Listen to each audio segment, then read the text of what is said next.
Hello everybody, how are you? So again, welcome back to all of you in my mathematics class. So today we will do a very important topic, and the topic that we are going to do is a theorem, and the theorem is the basic proportionality theorem, and which is also known as the Thales theorem.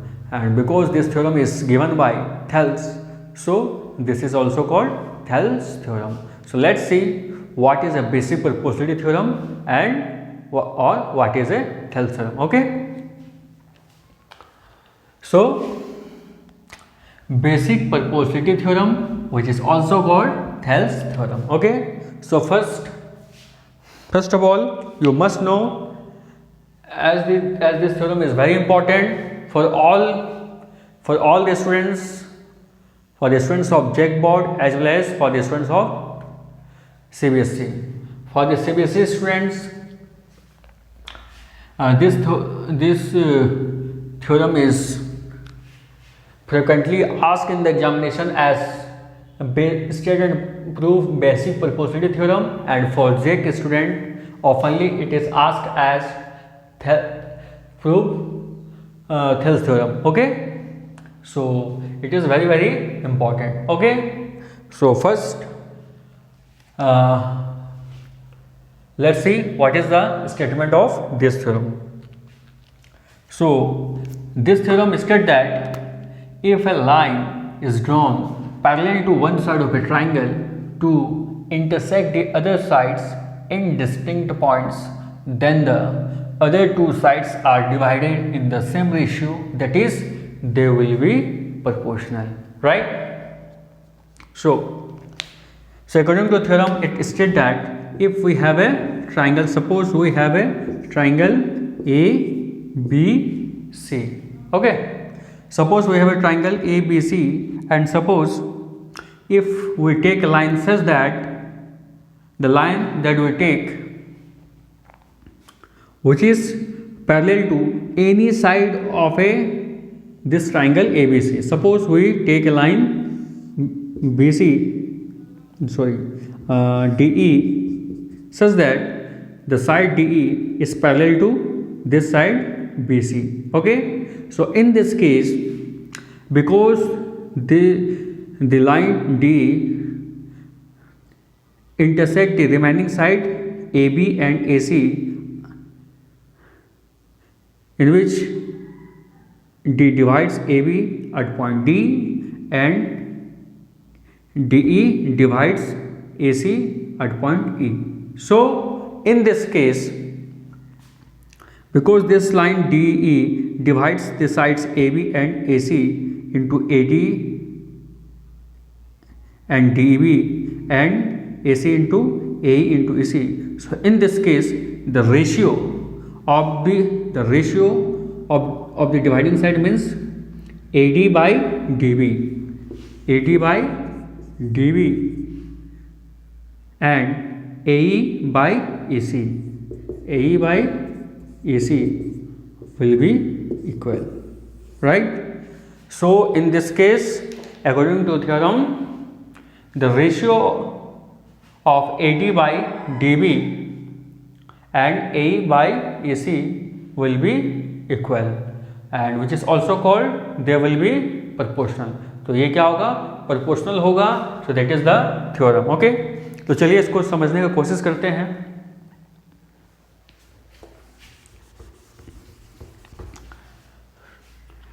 So first of all, how do we prove any theorem?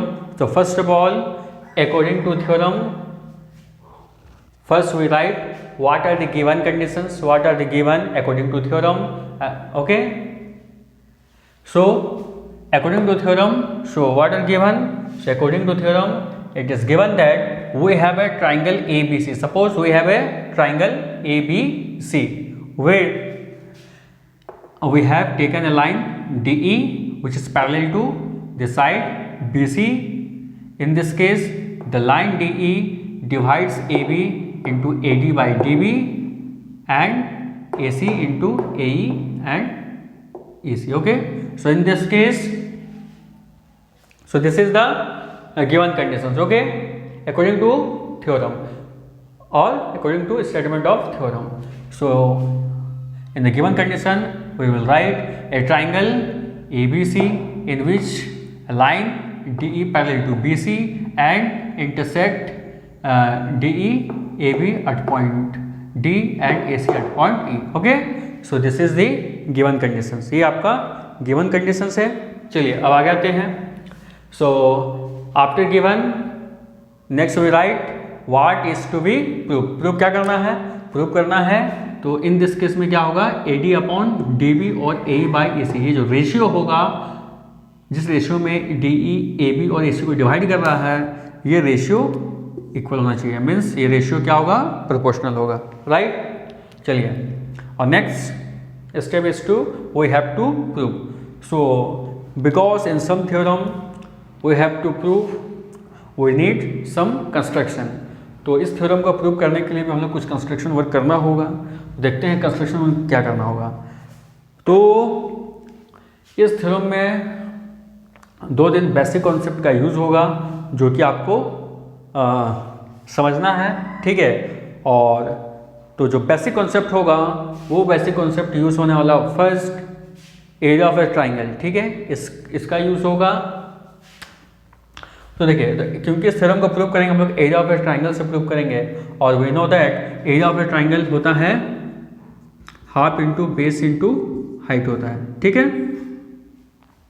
तो इसके लिए हम लोग को एक triangle लेना होगा. और देखिए ट्राइंगल कैसे लेंगे. सबसे पहले you have to join B to E. Okay, आपको पहले B to E ज्वाइन करना होगा. Next C to D. You have to join C to D.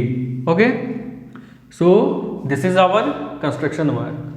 So first of all what we did here, we joined BE and CD. Okay. So after this again we will draw from the vertex D and E to perpendicular on the side AB and AC. सबसे पहले हम लोग क्या करेंगे, ये जो point E है इस AB साइड पे एक परपेंडिकुलर ड्रॉ करेंगे. ठीक है. तो सपोज कीजिए ये हो गया EF which is perpendicular to side BC and next again we will draw a perpendicular on the side AC from the vertex D and suppose this is DG. तो यहाँ पे वो कंस्ट्रक्शन वर्क में next हम लोग EF perpendicular draw किए on the side AB और DG perpendicular draw किए AC. क्योंकि हम लोग एरिया पर ट्राइंगल कॉन्सेप्ट का यूज़ करना है तो जिसके लिए हम लोग को एक बेस चाहिए और एक हाइट चाहिए. तो इसलिए बेस चाहिए और हाइट चाहिए तो इसलिए हम लोग को परपेंडिकुलर ड्रॉ किया गया ताकि हम लोग so that to prove this theorem. Okay. तो चलिए कम टू कंस्ट्रक्शन वर्क. अब कंस्ट्रक्शन वर्क में देखिए क्या हो रहा है. सो ज्वाइन BE और CD को ज्वाइन कर दिए. Draw EF perpendicular to AB and DG perpendicular to AC. right. now come to the proof. चलिए प्रूफ कैसे करेंगे. तो प्रूफ करने के लिए हम लोग देखिए 2 ट्राइंगल का यूज करेंगे. सबसे पहले ट्राइंगल ADE और BDE. ADE और BDE ट्राइंगल का एरिया फाइंड करेंगे और फिर उसका रेशियो लेंगे. ठीक है. तो सबसे पहले आते हैं ट्राइंगल ADE में. ADE. So if you look triangle ADE. चलिए इस ट्राइंगल ADE में यदि हम लोग बेस कंसिडर करते हैं AD को, यदि हम लोग बेस लेंगे तो इसका जो अपोजिट वर्टेक्स E है इससे जो इस पर परपेंडिकुलर है वही इसका हाइट होगा. राइट. तो इसीलिए और यदि आप इसको बेस कंसिडर करते हो तो ये आपका हाइट हो जाएगा. ठीक है.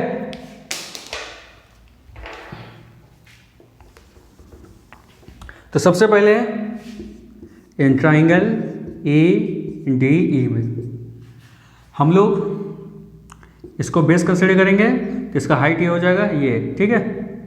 So which is perpendicular to this side AD. So this is the base and this is the height which is EF. तो इस ट्राइंगल में देख सकते हो ADE में इसको ये AD बेस होगा और EF हाइट होगा. So therefore it's area will be half into base. Base is what AD into height will be EF. ठीक है. ये एरिया हो गया अब ट्राइंगल ADE का. Next for the triangle BDE. अब बी डी के लिए एरिया क्या होगा? सो जो बी डी के लिए जो एरिया होगा देखिए क्या होगा, जो triangle is like this, B D and E. तो इस बी डी ई में हम लोग अभी बी डी को एज अ बेस कंसिडर करेंगे, बी डी को एज अ बेस कंसिडर करेंगे, तो इसका जो अपोजिट वर्टेक्स है इस पर जो है परपेंडिकुलर होगा वही इसके लिए हाइट होगा, ठीक है। लेकिन यहाँ से हम लोग यदि एक परपेंडिकुलर ड्रॉ करते हैं तो ये इस पर परपेंडिकुलर नहीं होगा, इसलिए इसका हाइट फाइंड करने के लिए आपको बी डी को आगे एक्सटेंड करना होगा और यहाँ से जो इस पर परपेंडिकुलर होगा लाइक दिस, ये इसके लिए क्या हो जाएगा? हाइट होगा इस ट्राइंगल के लिए। तो वही वर्क आप यहाँ पर देख सकते हो कि ट्राइंगल बी डी ई में बी डी को सपोज करो कि एक्सटेंड किया गया एट पॉइंट एफ तक और ई से एफ इस पर डाला गया परपेंडिकुलर, तो यही हाइट इस ट्राइंगल के लिए हाइट होगा, ठीक है। So area of this triangle B D will be half into base is what? B D and height is E F, okay. So this is the area of triangle B D E है। अब दोनों we got area of triangle A D E as well as triangle B D A. अब दोनों का जब area हम लोग find कर चुके हैं, दोनों ट्राइंगल के एरिया का हम लोग क्या करेंगे? रेशियो लेंगे, क्योंकि दोनों का जब रेशियो लेंगे तो हम लोग को ये रेशियो मिलेगा, ठीक है। So therefore we will take the ratio area of triangle A D E upon area of triangle B D A, दोनों का रेशियो लिए हैं। So equal to area of A D क्या था? Half into base, half into base. इस triangle के लिए base हम लोग एडी कंसिडर किए थे और हाइट क्या था? एफ था। And for triangle B D E half into base, base इसके लिए बी डी था और हाइट अगेन ई एफ था, ठीक है। अब यहाँ से देखिए हाफ हाफ कैंसिल होगा, E F will be cancel out, then A D by D B will be left out, ये आपका होगा। और इसको सपोज कीजिए इक्वेशन 1 नेम दे दिए, ठीक है। Now again come to the triangle ADE. So in triangle ADE again we will find the area of this triangle, but in this case we will consider AE as a base and DG as a perpendicular. अब ADE triangle में यदि हम लोग अब AE को base consider करेंगे तो इसका हाइट क्या होगा? इसका जो अपोजिट वर्टेक्स से इस पर परपेंडिकुलर होगा तो इसको हम लोग हाइट कंसिडर करेंगे और विच इज जी, ठीक है। तो अब इसके लिए बेस AE होगा और हाइट हो जाएगा DG। So therefore area of this triangle will be half into base, area of triangle ADE will be half into base, base हो गया आपका AE और हाइट हो जाएगा DG, राइट। अब चलिए फर्स्ट केस में हम लोग ट्राइंगल BDE इस ट्राइंगल कंसिडर किए थे, अब हम लोग इस ट्राइंगल को लेंगे DEC को लेंगे, ठीक है। We will take this triangle DEC। So area of triangle DEC equal to क्या फॉर्मूला होगा? Half into base into height. अब देखिए इस ट्राइंगल के लिए हम लोग जब हम लोग इसको बेस कंसिडर करेंगे तो इसके लिए हाइट क्या हो जाएगा? सपोज कि इसको हम लोग एक्सटेंड किए हैं जी पॉइंट तक, तो इसका जो अपोजिट वर्टेक्स डी इस पर जो परपेंडिकुलर होगा DG वही इस ट्राइंगल के लिए हाइट हो जाएगा। So therefore area of this triangle DEC will be half into base into height. So half into base, base क्या है? CE या EC का जो भी लिखना है लिखिए, और हाइट हो जाएगा DG। अब दोनों के एरिया फाइंड कर चुके हैं। सो फिर से हम लोग we have to take the ratio of areas of both the triangle. So here you can see similarly area of triangle ADE upon area of triangle DEC. So what? Area of triangle ADE is half into base AE, okay, AE into DG, and area of this triangle DEC what? Half into base, base is EC and height is again DC. So again half will be cancel out, DG will be cancel out. So AE by EC will be left out, and suppose this to be equation 2, okay.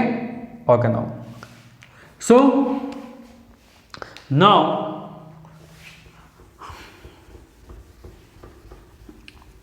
in my previous lecture video I have told you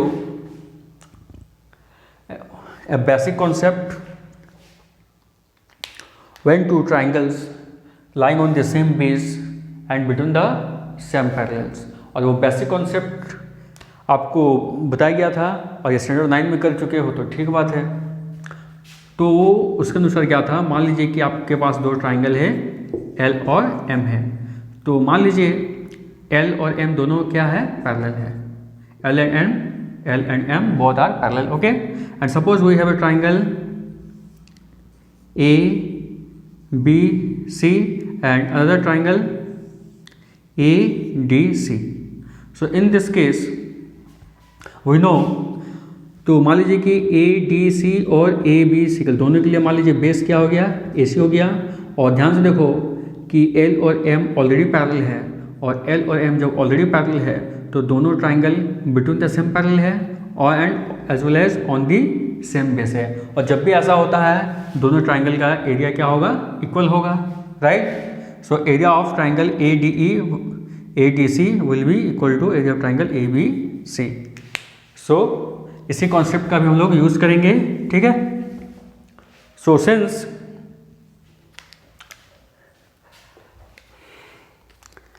area of triangle BDE को देखो और DEC को देखो, इस triangle को देखो और इस ट्राइंगल को देखो। तो दोनों ट्राइंगल के लिए देखिए, दोनों ट्राइंगल के लिए कॉमन बेस मान लो DE हो गया, इस ट्राइंगल के लिए कॉमन बेस के लिए DE हो गया और इसके लिए कॉमन बेस DE हो गया, ठीक है। और DE ऑलरेडी BC के पैरेलल है, ठीक है। तो we can say about both the triangle that both the triangle are on the same base DE and between the same parallel DE and BC। So since triangle BDE and DEC stand on the same base DE and between the same parallel DE and BC, okay। So we can say the area of triangle BDE will be equal to area of triangle DEC। And suppose this to be equation 3। अब मान लीजिए इसको equation 3 suppose कीजिए, ठीक है। चलिए अब यहाँ से आपका 98% काम हो चुका है। अब नेक्स्ट स्टेप क्या है, नेक्स्ट स्टेप कुछ नहीं, बस आपको इक्वेशन 1, 2 एंड 3 से आपको क्या कंक्लूजन ड्रॉ कर रहे हो। तो यदि आप if you look equation 1, 2 and 3 carefully, ध्यान से देखो इक्वेशन 1 में क्या है, AD अपॉन DB, और ये रेशियो कब मिला, when you had taken the ratio of area of triangle ADE by area of triangle BDE। अब इक्वेशन 2 में देखो एरिया का रेशियो क्या था, area of triangle ADE by area of triangle DC, ठीक है। अगर आप ध्यान से देखोगे ये part area of triangle ADE, यहाँ भी देखो एरिया ऑफ ट्राइंगल ADE है, ठीक है। मतलब ऊपर पार्ट दोनों का सेम है। Now come to denominator.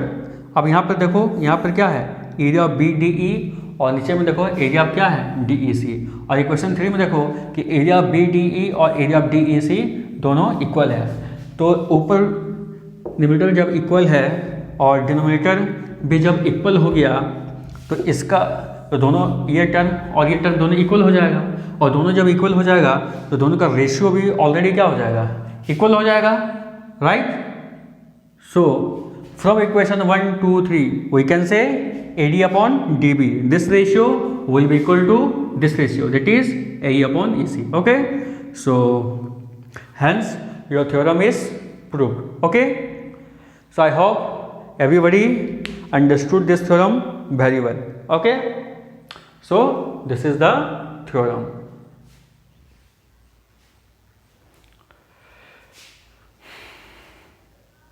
okay then।